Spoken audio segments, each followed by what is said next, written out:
Kat's 22, Sarah's 18, and Julia is 10 going on about 23. Wow, what is that? Not only can I not do music, I can't dance either.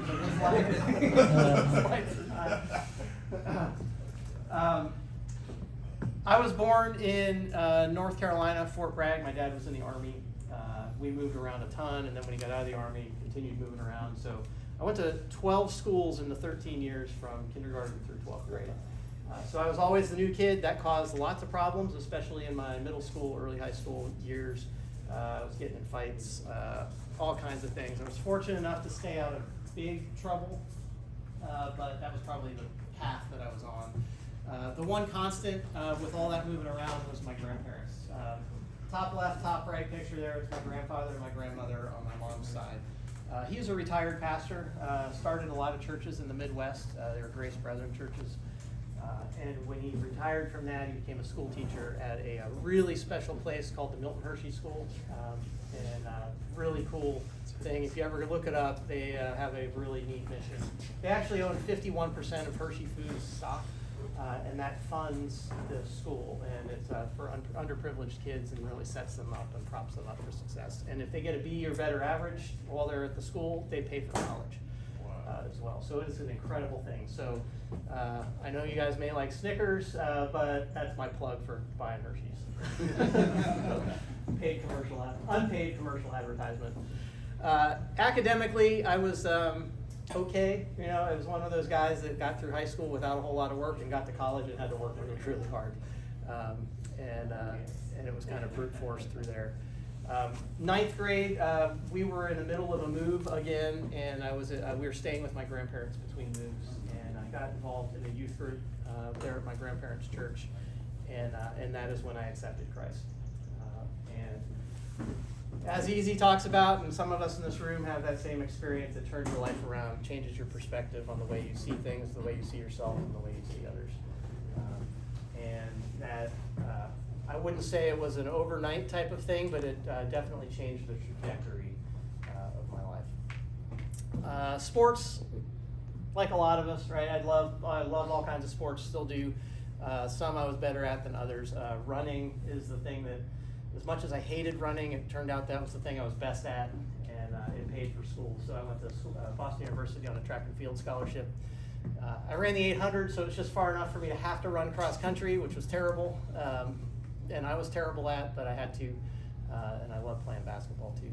Eventually got a degree at University of Alabama. I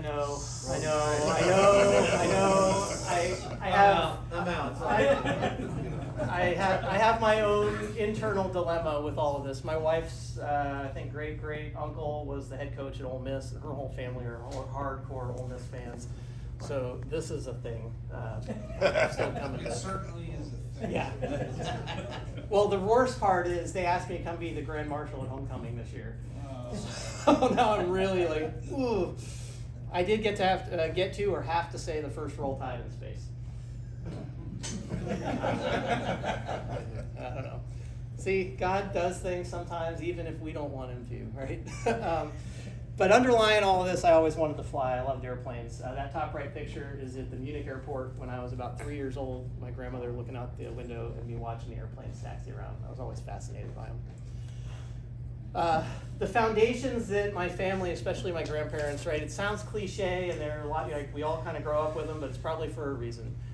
Is these two verses. My grandfather was so frustrated with me, he paid me to memorize Romans 8:28. So it was no kidding. If you come back next week and you have this memorized, here's $10 for you, and that was a lot back then. But those are kind of foundational. You know, God wants what's best for us, and He has a plan. Is the big thing out of that. We all end up with an elevator speech in some kind of professional capacity. Here's mine. I eventually joined the Air Force. I became an instructor pilot. Went on to fly fighters, flying the F-15E Strike Eagle. Eventually went to test pilot school, flew all models of the F-15 through flight test. Down the road, got a job here at the NASA Johnson Space Center as a research pilot and an instructor pilot, flying a bunch of different airplanes here. And then in 2017, was fortunate enough to join 11 of my other colleagues to become part of the 22nd group of NASA astronauts. Incredible group of people. One of those guys I've actually had 3 Air Force assignments with, so it was really cool for us to kind of end up in another spot together, although I keep trying to shake him and I can't get away from him. So that sounds good as an elevator speech, but one of the things that I like to point out, especially to young folks, is I think a lot of times, whether you're looking at athletes or astronauts or doctors, it feels and sounds like a very straightforward process to get there. And coming out of high school, this was my plan. This was farmer's plan for what my life was going to look like. I wanted to go to a military academy. I was looking at Annapolis at the time. I wanted to go to flight school. I wanted to be a fighter pilot. The astronaut thing wasn't even on my radar. It was, to me, those guys were superheroes. I loved the space program. I watched it. I knew everything there was to know about it, but it wasn't even a possibility. Like, you may as well just ask if I wanted to be Superman, right? Like, it just wouldn't have been something that I would have ever considered as a career. So that was what I wanted to do, and that was my plan. God had other things in store. So this is what it ultimately looked like. And starting in high school, you got those other paths there. Absolutely, fighting an uphill battle. And those were things that, when I look back on it, it was me forcing the issue. When I got out of college, we had some big family things going on. I had a pilot slot with Navy Officer Candidate School, getting my commission and then going to Navy flight training. And we had some big family things going on, and that was the first time really where, for my own future, I sat down, or I got down on my knees, and I started praying about what the right choice was. And so I left that training program voluntarily to take care of the family issues that our family had going on. And that was really hard, right? Because that is completely stepping away from a dream that I had. But it is really what I felt like God was leading me to do. Lots of other paths there. You can see I ended up at Fidelity Investments. I was an aerospace engineering major. So I ended up at Fidelity Investments for a couple years, and then eventually started feeling God moving me in the direction where I should go to an Air Force recruiter and apply. I got a pilot slot, so it starts feeling like I'm back on track now. And then go to flight school, fighter pilot thing. Nope, I take a hard right turn. They asked me to stay there as an instructor pilot. So that's another 3 years. So I'm a little behind, right? I was 2 years coming out of college where I worked at Fidelity. Had another 3.5 years as an instructor pilot, still not really making progress toward that dream. But that's where I met my wife. We immediately had a kid after we got married, and so that completely throws things, right? We were trying to figure out how to live together, and then didn't even get a chance to do that, and now we got another thing living in the house with us. So that was a challenge, right? Like, that changes your life, it changes your priorities, it changes your perspective on things. Eventually did move down the fighter pilot path. That little X should probably come off there. Went to test pilot school, and then the rest of the path that you see on there. And eventually that kind of led to this spot where I started realizing astronauts were just regular people, right? They're just, we like to say we're ordinary people that get to do extraordinary things. And so we're pretty fortunate for that. So that kind of opened up some opportunities there. But a lot of people look at that and they say, well, you must be really driven, right? You must be resilient, have determination, and worked really hard to make that happen. And I've always struggled with it, right? When they go, you must be driven. And I guess so, but it never felt that way to me. Those first couple incidents that I talk about did, but I went and looked it up, and I was like, if you have drive, and you are driven, this is what it is talking about. Right? You're urging or forcing to move in a certain direction, which to me is like you're forcing something against another force. And that is not when I would prayerfully consider things and make a decision after that prayerful consideration. It didn't feel like that. It felt like I was being drawn somewhere. And when I bring this up, it says you're gently pulled or guided in a specific direction. And so how many people here have a car newer than maybe 2018? Does that thing look familiar? Yeah, lane keeping assist. This is kind of how this has felt to me, right? So some of these other things that I've run into over time, it just felt like I was being nudged in a direction. You know, I would talk to God and look for direction, and it felt like I was just being.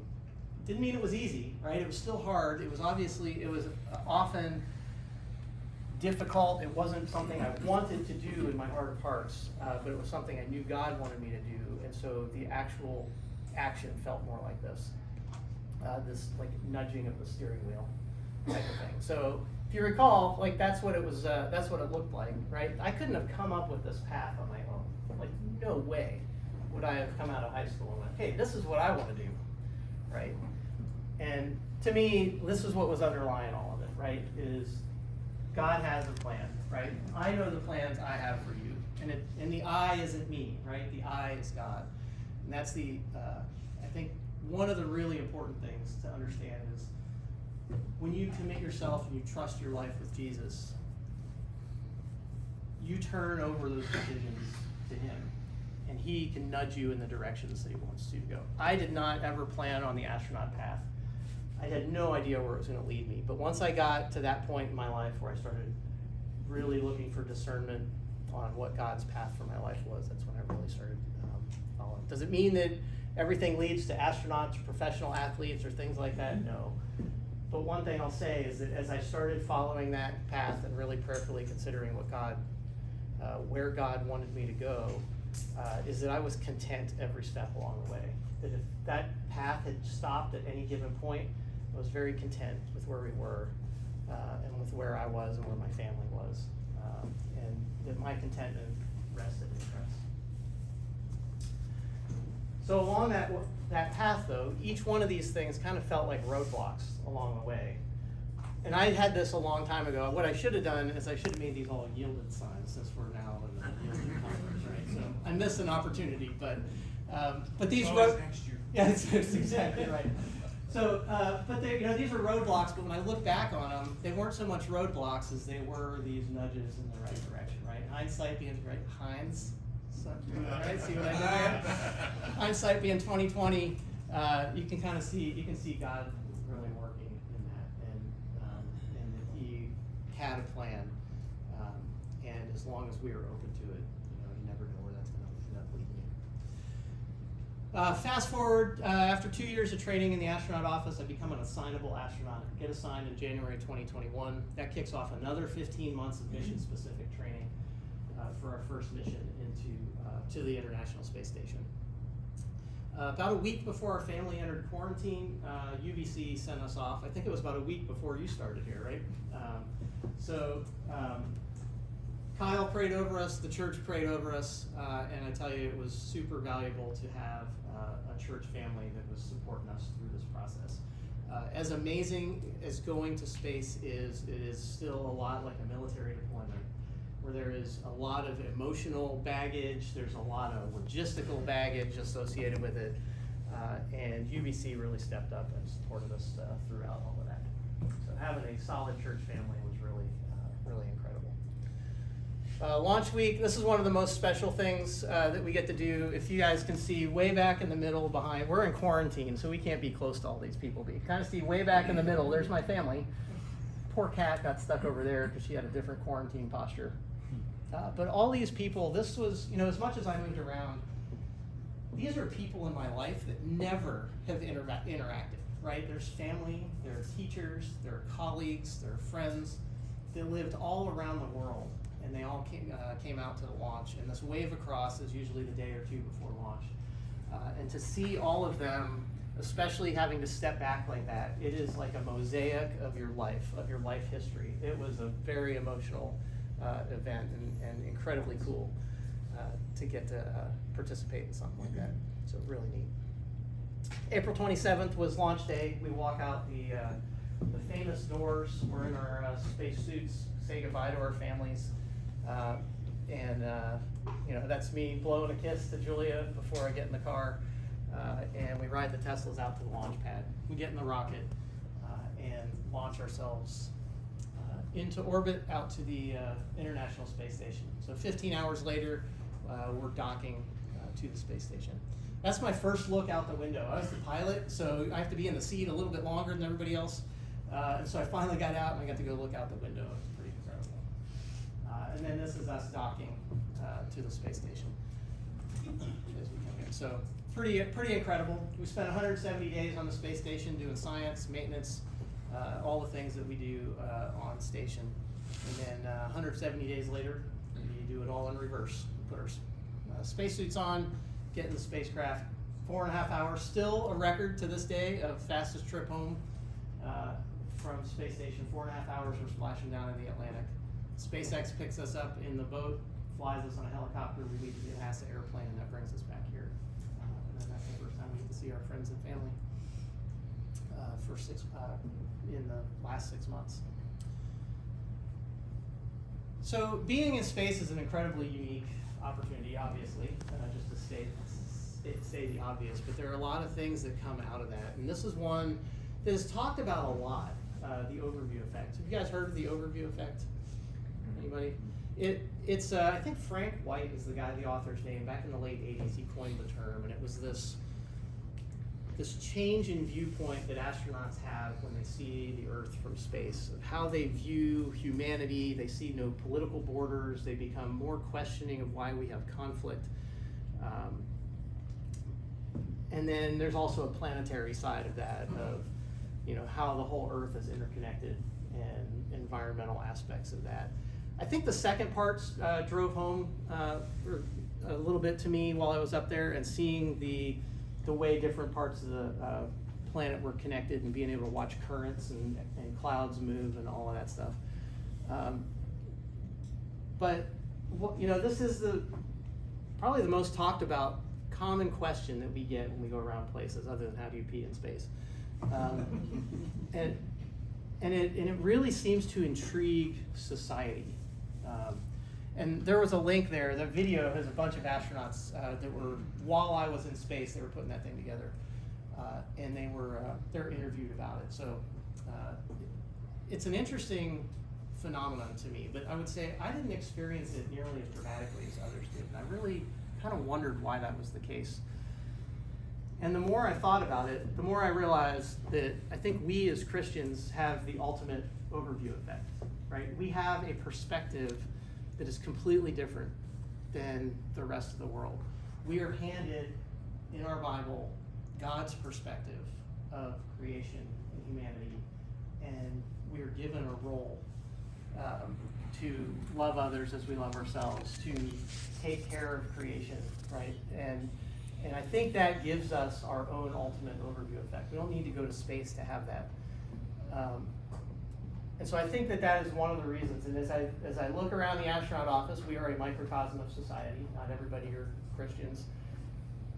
But when I look around and we talk with the other Christians in the office, they have a very similar view of this as well, where it wasn't as dramatic. It was absolutely affirming, but it was not a dramatic shift in perspective. But what was life-changing to me was being able to witness the beauty of creation and being able to see it from that perspective.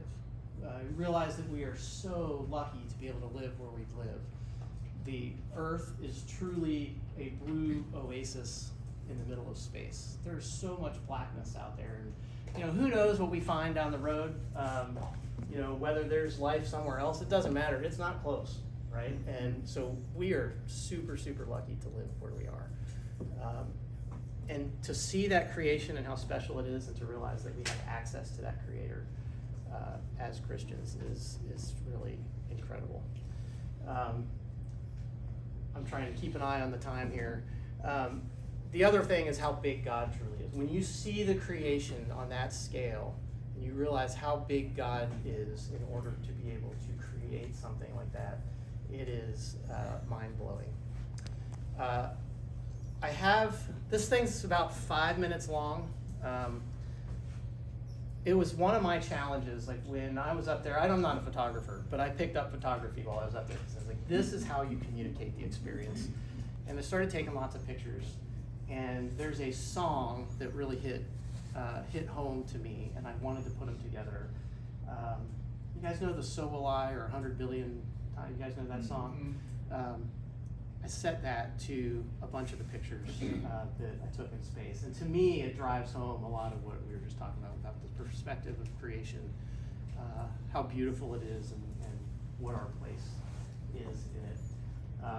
So we have a few minutes. I can play it, and it's up to you guys. If you guys have questions, you can ask those. I can turn the volume down a little bit, or we can sit back and watch this.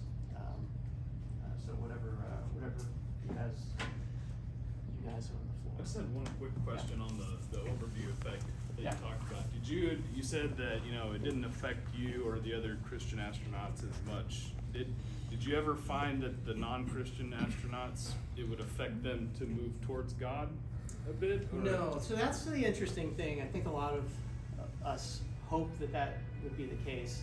It tends to just affirm wherever your foundations were when you went, right? So if you are an evolutionist through and through, and we started from a big bang and evolved, then you are just fixed on that the whole time. If you are a creationist, then it absolutely affirms that. So everybody just kind of, I have a question. Yeah. In your growing up, so you were as you said, your grandfather was a pastor. That's right. Did you ever feel the calling of God to serve in any specific way? Yeah, I sure did. When I left active duty in the Air Force the first time, I really thought this was another thing where I was like pushing, and I was like, I felt like I should go to seminary. I wanted to go to seminary, and I was going to go try and do that. And it was the exact same process. I realized that just wasn't the plan that God had for me. So it was the same thing. I was trying really hard. We moved to Fort Worth with that intent, and while I was there, we started again just getting on our knees, really praying about it, and just realized that wasn't really how it was supposed to be. What are you using to take these pictures? This is a Nikon D5. Nothing spectacular. They have Z9s up there now, which are, well, now they're probably outdated. It takes us about 5 years to get something certified in this case. So the flash is white.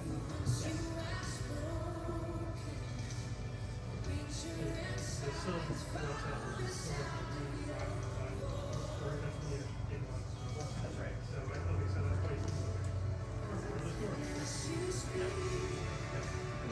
What year was it?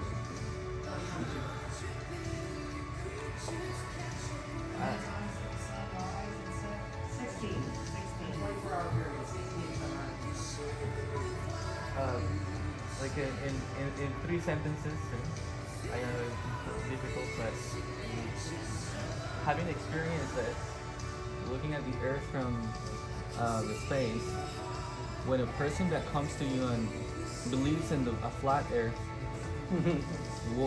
what do you tell them? Like, I have a patch. You know what the NASA meatball looks like? Has the NASA thing on it. It just says "not flat." We checked. So I was like, sorry, I flew around at 16 miles a day for 170 days. Yeah, like, and right, and it's one of those things that people want to believe what they want to believe. Sometimes you just tell them what you know, and then it's up to them. So, but yeah, we get a lot of that. So is it an 8-hour day when you're up there? How much We work downtime? 12-hour days, 7:30 to 7:30. And it's jam-packed? Or is there some Most of the downtime? time. We had some downtimes. Our cargo ship, those were usually really busy times, so they blocked all that off, and then our cargo ship got delayed, and so we had nothing to do other than just basic maintenance and that type of thing. What is your tracking time to go central? It's GMT, so it's Greenwich. And it works well because we have Japan, Moscow, Munich, Frankfurt, and so that's kind of in the middle of all of them. What did you choose as your base? Tiki bars. I didn't take a lot. I took a lot of pictures that I put up on my recorders. And then I brought some shirts because I really wanted to do, like the Milton Hershey School, I got a shirt from Milton Hershey, and I was able to take some pictures. I did a downlink event with them, which is really neat. So for all the kids to be able to see a shirt from their school, you know, on the space station. It's pretty fun. How often do you use with your children? We have an IP phone, so we can call almost every day as long as we have satellite coverage. It's different now, but we had once a week we would have video conferences. The kids thought it was cool for about 2 weeks, and then after that it was like, all right, tired of seeing Dad do stupid flips and things like that. And so then they had to be forced to talk to Dad when he called.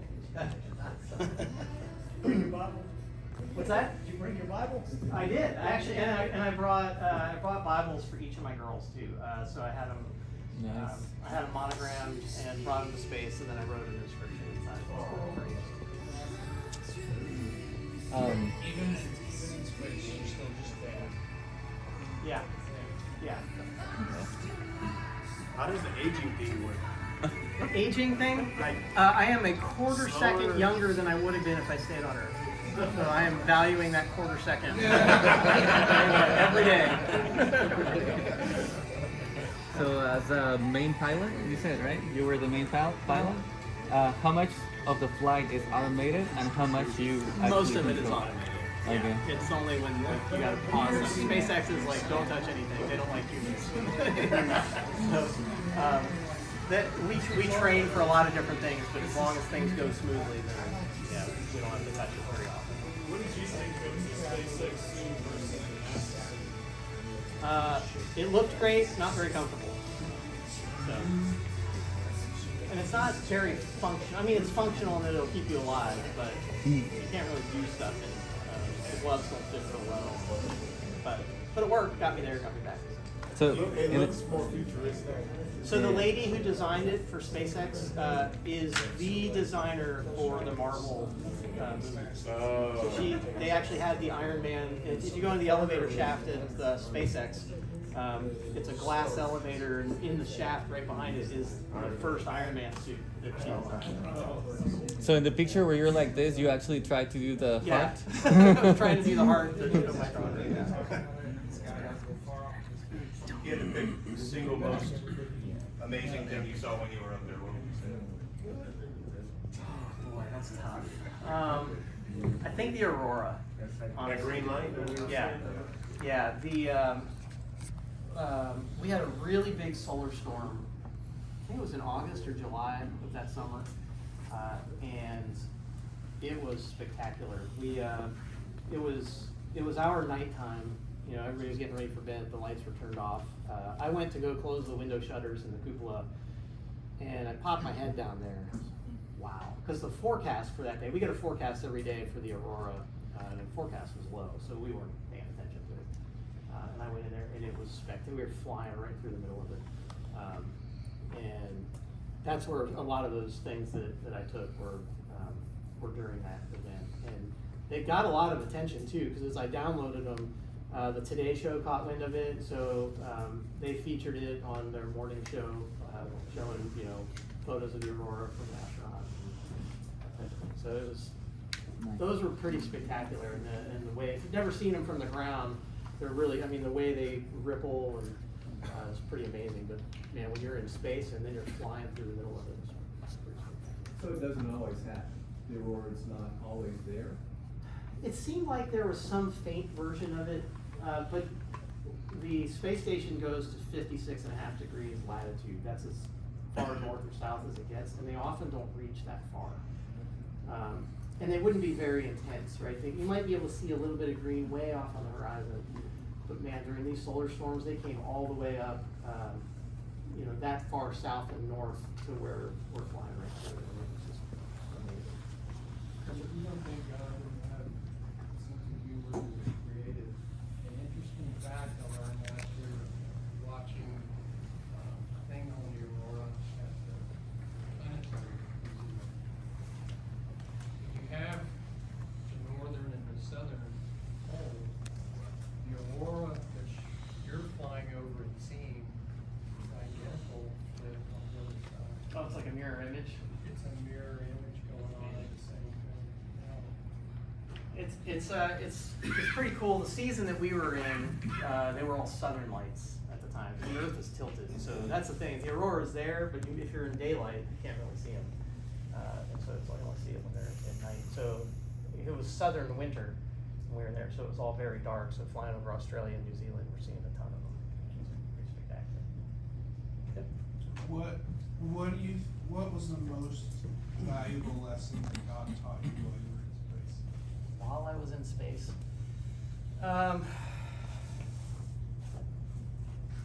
that's Or I'll say through the whole journey.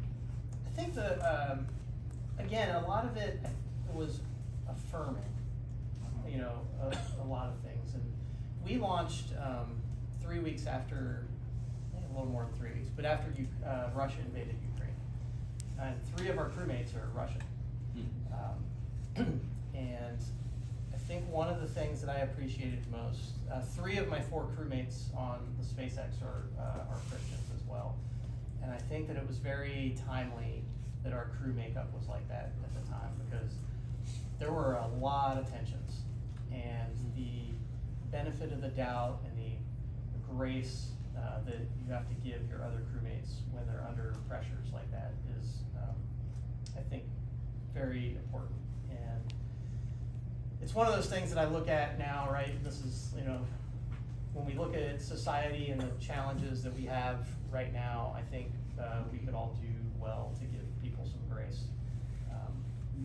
And that is, I think, it's the big legacy of the space station, right? Is that regardless of political tensions and strife that are going on, or movies made about it, we continue to all get along and be able to accomplish the mission. Our cosmonauts were put in a really tough spot. They were asked to do propaganda videos and, you know, while holding the flag of the occupied territory of Ukraine. And they would be down there filming that, and we could see them doing it. And that could create a real divide and a real big problem in the crew dynamic. And I think because of the values that we have and that crew makeup had, I think it allowed us to kind of get past that and still keep a good working relationship. Because at the end of the day, those guys cosmonauts get paid based on how well or not their mission goes, right? So if something goes bad, they get big pay cuts. If something goes really well, they get a big bonus. That's why they always take over manually and dock manually, because they get a bonus for doing that, right? And so you can imagine if President Putin asked them to do a propaganda video and they say, respectfully decline, you can imagine how that's going to go for them. And so regardless of what your views are on the political side of that, we are all human beings, right? And we are all trying to do the best that we can for the people that we love. And I think that was a really, really important aspect of our mission while we were up there. Are you familiar with what other religions were present on the space station with you? Yeah, mostly just, especially on the cosmonaut side, there was one Orthodox, Russian Orthodox Christian, and a couple atheists. How many people are on board? 7. 7? Yep, and except when we're doing crew handovers, then we overlap, so we had as many as 11. So, sir, you had one. Because of your Christian walk, has that ever created negative feelings, vibrations around you that obviously been approached to you? Not directly. Like, I haven't felt the backlash of it. What becomes hard is working for a government agency that doesn't really like to hear it. And so that is a challenge. I will say I've been really grateful for the platform, and it is amazing how we get asked questions about the overview effect, and my answer often is, I started with, well, I am a Christian, so, and the number of people that come up after the formal event is over and start asking me questions about that is pretty amazing. So despite the having to water it down as a government employee, there's still a platform there to be able to talk about it. Really grateful for that. Any plans to go back? Always. You ever been at the gates of Disney World when they open in the morning? Yeah. That's kind of the like, hey, there's a space flight coming up. So, yeah, everybody, it's like a roller coaster, right? You could go do this amazing ride. If you want to do it again, you go to the end of the line, you wait your turn to get to the front. I was kind of near the front, and then all this kind of government chaos that's happened over the last 8 months is kind of, we're trying to figure out what the space program looks like moving forward right now. So we kind of just hit pause on a bunch of things. Are you specifically a ISS astronaut, or could you end up going on Artemis or something like that? And it's like, would you want to do that? Yeah. Yeah, I mean, as a test pilot especially, like, I mean, everybody wants part of that, but as a test pilot especially, going and flying new stuff, and doing, and pushing the boundaries, like, everybody wants to do that. I keep reminding people, because there's, like, even myself, like, you get into these, like, these doldrums where you're like, oh man, I don't know if I'm gonna get to go, or, but then I remember when I first came to NASA and talking to people that were part of the Apollo program, and being like, how cool was it to be part of that, right? It didn't matter what you were doing, right? If you were a flight controller, if you were a janitor, if you were, you know, whatever, just how awesome it was to be a part of that. And that's what I tell people now, like, you are there, like, you are that, and we are all a part of it. We all have our roles that we're playing right now, and we don't know who's gonna go right now, but we all have our hands raised. What was the most challenging thing when you came back physically that you had to do to kind of get back to physical normal from an Earth gravity standpoint and all that, if that makes sense? We're really strong when we come back. We work out for 2.5 hours a day, and so we're really strong. Your body learns to ignore your balance signal, so your inner ear, you know, those semicircular canals with the fluid in, well, that fluid starts to float and sends really weird signals, and so your brain, after about a day and a half, just says, ignore that. Well, when you come back, now it's sending valid signals, and I'd be sitting here talking to somebody, my wife would be here, and I'd be tipping over while I'm and it's not because I don't know I'm falling over, it's just that connection, that neural connection to like, hey, you gotta stabilize yourself here. Like, that just, it takes a little while for that to come back. And so.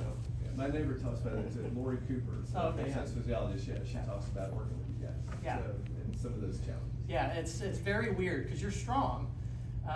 Your body is just really adapted. And, yeah, and just simple things like grabbing something. Like, if I want to grab this thing in space, I just got to barely even touch it, and I'll be able to hold it. My daughter handed me her phone to show me a picture my first day back at the house, and I grabbed it and went poof, right, it just dropped right on the floor. Right? We laughed about it for a second. I looked at the picture, I picked it up, looked at the picture, and then I went to give it back to her, and I went, and it just fell right there. I meant to throw it back to the couch, and, you know, I was just gonna slide it over there. Stupid gravity. Did you ever have any rat hits in your eyes? Or, you know, they say you can. No, the worst thing I had happen was I was taking pictures and I was looking through the lens and I swept it across the horizon and went right past the sun. And I have one little, I have a pixel missing basically in my eye. So it's I don't think it counts as a floater because I think it's on my retina. So I have one little spot that's always right here. I can't look away from it. But that's the only thing. And that happened through the cameras? Yep. Wow. Yeah, just magnified it right through the lens. So, sure. I was curious, so Boca Chica, SpaceX, what they got going on? Yep. Do you think that is an interesting, like the size of this rocket, would you like to possibly ride in that thing one day? Or I know he's way far out. If it's going on the moon, I'd like to go to the moon. But I will tell you this, last week I was in Ohio flying the simulator that we've set up to emulate that. And if you can picture, the best analogy I can give you, like this is terrifying, and this is where I don't know about riding that thing to the moon. Picture yourself, you know the Clear Lake Water Tower? It's right over here. Yeah. Okay, so strap yourself to the water tower, all right? Just right across your chest and your legs, you're on the water tower. Take it up to an airline height and drop it. Yeah. And you're face down, and at the last possible second, they're gonna light an engine that's gonna bring you to 0 velocity at the exact second that you touch the ground. scary. You wanna ride it? And SpaceX, like we were talking about, they don't like people having any control. And they're like, well, we'll give you an abort button. Well, how do I know if I'm gonna, by the time I hit that button, I'm it's sorry, too late, Bob. right? I So, can't do that, Bob. yeah, exactly. It's highly irregular. It is amazing, they're doing incredible stuff. When I put myself on the possibility of riding that thing, it's a little terrifying. How was the simulation? Was it just like just like you're in there and flying and doing all that, experiencing Yeah. it kind of? Yeah, You know? yeah, and that's why I was like, it's pretty terrifying. Yeah. It definitely is, like, you realize the way they're designing it, there is, if something goes wrong, there's no way out. There's that much room Yeah. there. You have to have full trust into that thing. Well, yeah, and that's the thing, as a test pilot, you know, I mean, this is its first landing, right? This would be Yeah. a fully automated First aircraft planned landing. that has never flown before. No And we're gonna put a Russian bunch of pilot. passengers in it and trust that the software works, right? That's, I mean, that's, it might work. It might. What'd you do? It might not. How is your faith as a Christian? Pardon me? How has your faith as a Christian helped you in situations? You have to have faith in your massive body around you, the scientists and technology, Yeah. because you're strapped on a rocket, everything. Has that helped you in calming during a launch, during coming back or anything else? Because you're reliant on so many other people Yeah. around you. Yeah, I think, we come face to face with our own mortality quite a bit. I will say, one of the, Christians and non-Christians all have to do that same trust, right? But I will say, in the weeks leading up to launch, I wrote my family letters, and I had good day letters and bad day letters. And the bad day letters were really, really hard. You know, they were if you're reading this, things didn't go well. These are the final thoughts I want to pass to you. And it chokes me up even thinking about writing those right now.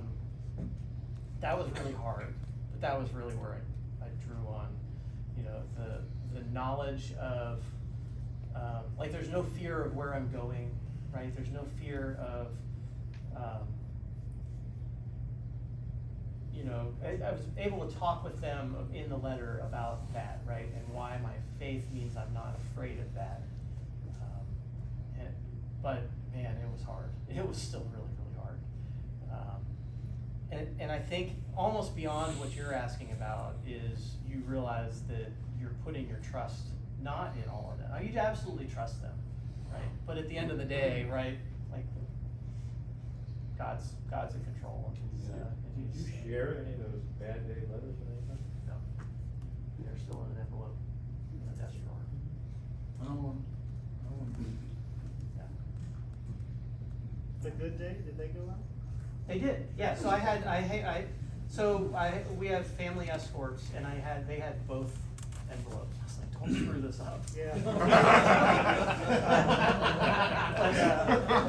But they had, and so right after we launched and engine cut off and we were safely in orbit, they handed my family the letters. They got to read them, right there, you know, while the smoke is still coming off the launch pad. So, yeah, it's going to space there's a big emotional peak, right? There's a lot of, especially long duration missions are a lot of emotional baggage. I didn't get to do it. Space shuttle missions seem like it'd be a lot less, right? You're leaving for 2 weeks, like, we do 2 weeks at a drop of a hat, that's nothing. When you're going for 6 months, 8 months, a year, it's very much like a military deployment, but you're more isolated up there. You're really excited because you're achieving and getting to do this thing you've always wanted to do, but you're leaving your family behind. So. Did you feel some sort of, any kind of crazy feelings while you're reading your Bible in space? Oh yeah. Yeah. Yeah. You're like, what on earth is happening, or not on earth is happening? Yeah. Yeah. Especially, and I mean, and that's why I put something like this together. Like, this is what this encapsulates. I know we were talking over a lot of it, but this encapsulates a lot of that kind of, like, when you say the heavens declare the glory of God. one thing to go out to West Texas away from the cultural lighting and look up and see that. It is a whole other thing to see that in the context from space. And you see how isolated we are and how amazing. That's the best view you'll ever get on. Amen. Amen. We need to Yes, sir. tie it up. I'm gonna Okay. ask the last question. One of the things about Bob as an astronaut, one of the things I most admire about him is serving in the student ministry. Hmm. So tell me how serving with those students, you experiencing faith, and taking them into space, how that impacts.